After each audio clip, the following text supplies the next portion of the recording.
రే ఇంకేంట్రా చూస్తారు ఏంట్రా?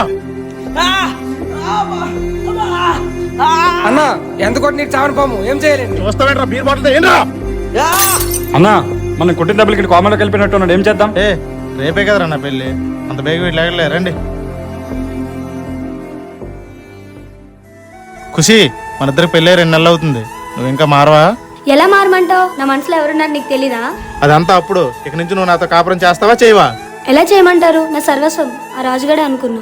మన పెళ్ళి 2 నెలలు అవుతుంది, ఇప్పటికీ మన మధ్యలో ఏం జరగకపోతే ఊర్లో వాళ్ళు ఏమనుకుంటారో తెలుసా నీకు? ఏమండి, మిమ్మల్ని పెళ్లి చేసుకున్నాను కాబట్టి మీతో జీవితం మాత్రమే పంచుకోగలను, మీతో మానాన్ని ఎప్పటికీ పంచుకోలేను. అదేంటి ఖుషి అలా అంటావు? మరి పెళ్ళి ఎందుకు చేసుకున్నావు? ఏమండి, ఈ ప్రపంచంలో కొన్ని పెళ్ళిళ్ళని అమ్మా నాన్న ఇష్ట ప్రకారంగానే జరుగుతున్నాయి, అమ్మ ఇష్ట ప్రకారంగా ఏది జరగట్లేదు. అయితే నన్నేం చేయమంటావు? మీరేమైనా చేసుకోండి, నేను మాత్రం అలా చేయలేను. సరే చూద్దాం, మన ఇద్దరికి పెళ్ళి అయితే అయింది కదా, నువ్వు ఎన్ని రోజులు మనసు మార్చుకోకుండా ఉంటావో.